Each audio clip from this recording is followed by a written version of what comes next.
नमस्कार दोस्तों, हमारे YouTube चैनल में आपका बहुत बहुत स्वागत है। आज हम देखने वाले हैं पावर फैक्टर के बारे में कि पावर फैक्टर होता क्या है, इसको निकालते कैसे हैं। आप ये वीडियो लास्ट तक देखिएगा क्योंकि हम इसमें छोटे से छोटे इंडस्ट्रीज़ हो या फिर बड़े से बड़े इंडस्ट्रीज़ सारे के बारे में बताएंगे कि पावर फैक्टर किस तरीके से आसान भाषा में निकाला जाता है।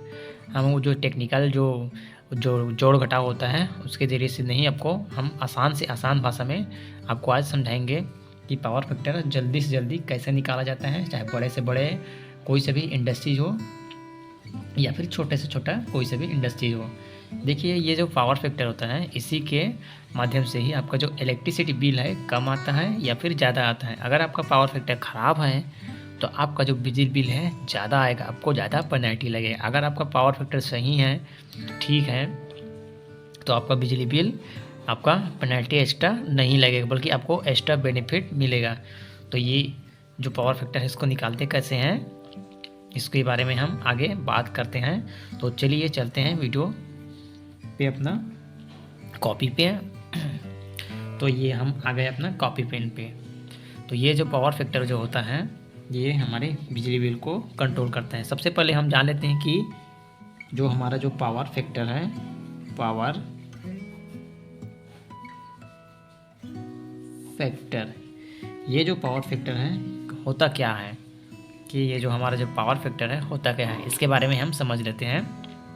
तो आपको बता देते हैं कि जो ये जो पावर फैक्टर है ये एक प्रकार का स्केल होता है जो बिजली बिल को मेंटेन करता है। मतलब हमारा जो बिजली बिल है उसमें जो पावर आता है उसको मेंटेन करने का काम करता है ये एक पावर फैक्टर। इसी को ही हम पावर फैक्टर बोलते हैं। हमारा जो पावर फैक्टर अगर कम आएगा तो हमारा बिजली बिल अधिक आएगा। अगर हमारा पावर फैक्टर बीच में आएगा, मतलब एक बैलेंस करने का काम करता है जो पावर फैक्टर होता है। बैलेंस करता है हमारे बिजली बिल को ही, मतलब हमारे जो पावर को, इलेक्ट्रिसिटी जो पावर होता है उसको जो मैनेज करने का काम करता है वो पावर फैक्टर का होता है।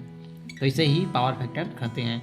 तो हम आपको एक स्केल के माध्यम से समझा देते हैं। देखिए, ये है हमारा स्केल, समझ लीजिए। ये समझ लीजिए हमारा स्केल है, ये वाला हमारा सेंटर पॉइंट है जहाँ पे हमारा पीएफ वैल्यू बैलेंस होगा। पीएफ का मतलब होता है पावर फैक्टर।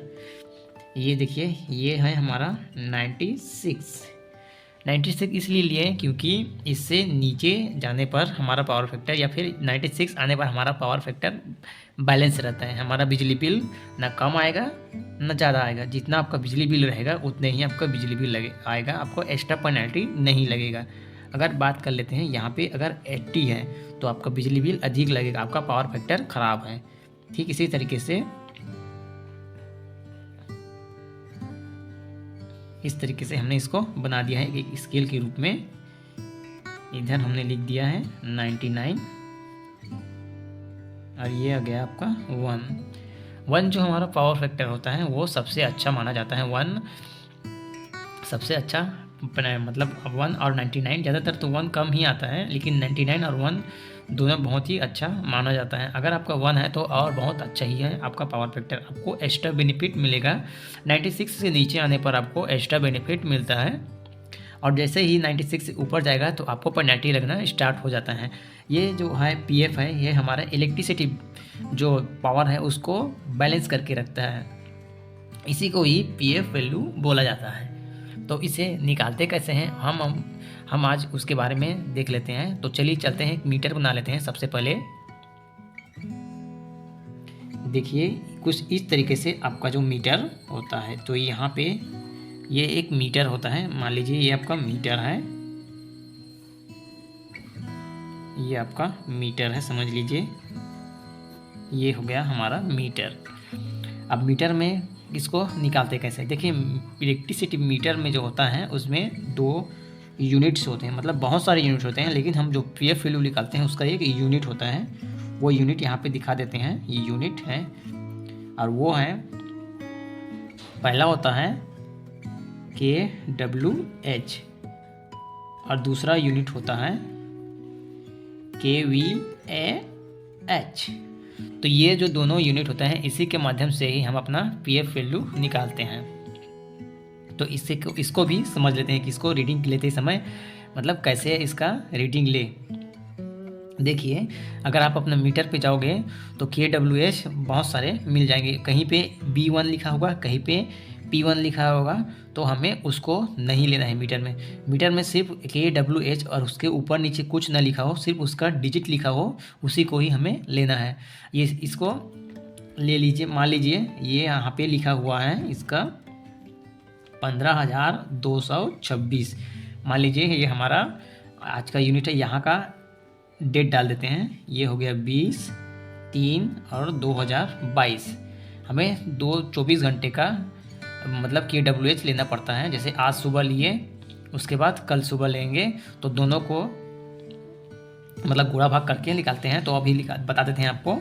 देखिए, ये हमने ले लिया यूनिट, फिर KVH क्योंकि 16,326 मान लीजिए ये ले लिए हमने 20 तारीख को। दोनों को लेना पड़ता है, मतलब एक डेट पे दोनों को लेना पड़ता है। KWH को भी लेना पड़ता है और KVH को भी लेना पड़ता है। ये KWH क्या होता है? किलोवाट प्रति आवर्स, मतलब एक घंटे में कितना यूनिट खर्च कर रहा है वो होता है। और ये होता है किलो वोल्ट एम्पियर प्रति आवर्स। इस तरीके से ये दोनों का फुल फॉर्म होता है। तो ये दोनों का जो यूनिट है उसको हमने 20 तारीख को ले लिया। ये 20 तारीख को दोनों को लेना जरूरी होता है। अपने मीटर पे जो शो किया उसको ले लिया। उसके बाद क्या करना है, हमें दूसरे दिन भी, ये देखिए सॉरी, हमारा जो मीटर है, ये मीटर समझ लीजिए ठीक से नहीं भर रहा है। उसके बाद हमें क्या करना है, ये हमारा ये KWH और ये KVAH, ये सिर्फ हमारा एक मान है। हमने सिर्फ एक मान लिया है आपको बताने के लिए। तो इस दिन फिर हमने ले लिया है, ये फिर से लेना पड़ेगा क्योंकि हमने 20 तारीख को लिया। उसके बाद जस्ट हमें 21 तारीख को भी लेना पड़ेगा। कई जगह अलग अलग शिफ्ट में होता है, तो अलग अलग शिफ्ट का अलग अलग अपने अपने हिसाब से उसका रीडिंग लेते हैं। तो हमने ये आपको बताने के लिए ये ले लिया है। हमने ये 20 तारीख को ले लिया, जस्ट आपको फिर 21 तारीख को और लेना है। 3/22 ये हो गया 21/3/22। ये एक मान है सिर्फ आपको बताने के लिए। 20 तारीख को लिया, उसके बाद 21 तारीख को लिया। फिर यहाँ पे जो भी मान आएगा, जैसे कि इसका 15 था, इसका आ गया 16, 200 की जगह 300 कर देते हैं, 3 3 7। फिर यहाँ पे आएगा, ये 16 था, ये हो गया 17, 4 3 7। तो इस तरीके से आप दो दिनों का 24 घंटों का मतलब जो होता है आज का, जैसे 20 तारीख है वो हुआ, उसके बाद जस्ट 21 तारीख हुआ, इन दोनों दिनों का ले लेना है KWH। उसके बाद क्या करना है आपको, KWH को KWH से माइनस कर देना है। आपका जो KWH है उसको KWH से फिर इस तरीके से लिख लेना है। KWH जितना भी आपका यूनिट रहेगा उसको आप लिख लीजिए, KWH को KWH। ये देखिए कल का KWH है और आज का नहीं, सॉरी आज का हाँ कल का KWH, ये 20 तारीख का KWH है और ये 21 तारीख का KWH। दोनों KWH को एक जगह नीचे पे लिख लीजिएगा। ये लिख दिए है 337। तो ये हमने लिख लिया। जो हमारा KWH, इन दोनों को माइनस कर देना है, ठीक है। ये दोनों को माइनस करना है। ये दोनों को माइनस करने के बाद आपका जो भी अंक आएगा इधर नीचे में, उसको अलग से आपको नीचे में लिख लेना है KWH। ये आपका लिख गया KWH, जितना भी अंक आएगा ये आ गया KWH, ठीक है। ये आपका लिख लिया आपने कि जो भी अंक आएगा उसको KWH यहाँ पे लिख लिया, ठीक है। उसके बाद करना क्या है, उसके बाद KVH, आपका जो KVH है, ये देखिए ये ऊपर वाला KVH है, इसको भी इधर लिख लेना है। देखिए यहाँ पे KVAH।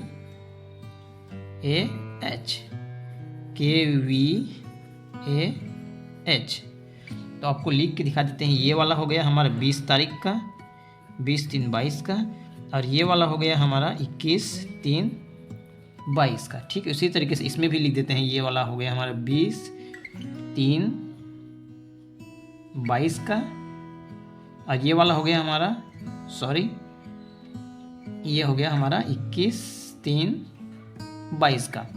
अब आपको करना क्या है, जो बड़ी वाली संख्या है उसको आपको ऊपर लेना है, क्योंकि अगर ऊपर हम छोटी वाली संख्या को लेंगे तो ये माइनस पे आ जाएगा। तो बड़ी वाली संख्या को ऊपर लेना है माइनस करते समय। ठीक इसी तरीके से हमने ये देखिए 20 तारीख का KWH और 21 तारीख का KWH, इधर देखिए ये 20 तारीख का KWH और 21 तारीख का KWH, इसको भी ले लेना है। फिर इन दोनों को जो भी डिजिट होगा, इन दोनों को जो भी डिजिट होगा, मतलब जो संख्या हमने लिया हुआ यहाँ पे, उन दोनों को माइनस कर दीजिएगा। उन दोनों को XYZ जो भी है, XYZ